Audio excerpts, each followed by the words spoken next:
So hello everyone, আমি সুষমা। আমার নতুন একটি ভিডিওতে সবাইকে স্বাগত। তোমরা সবাই কেমন আছো? আমি কিন্তু বাচ্চাদেরকে নিয়ে বেশ ভালোই আছি। তোমরা কে কোথার থেকে আমার এই ভিডিও দেখছো অবশ্যই কমেন্টে জানিও। দেখো, আমি আজ মশলাদানিগুলো ধুতে বসে গেছি।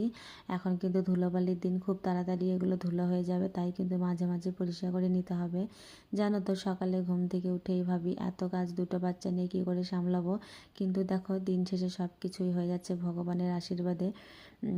যাই হোক, দেখো, বলতে বলতে কিন্তু আমার মশলাদানিগুলো পরিষ্কার হয়ে গেল। তারপরে কিন্তু মশলা রাখার র্যাকটাও আমি পরিষ্কার করে নিচ্ছি।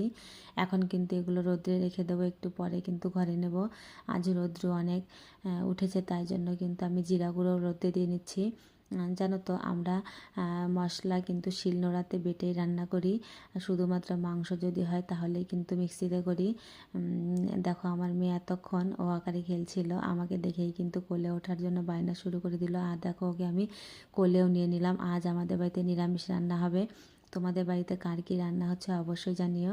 দেখো, আমার মেয়েকে নিয়ে কিন্তু কোলে নিয়েই কিন্তু আমি আলু করলাটা ভেজে নিচ্ছি। বাই।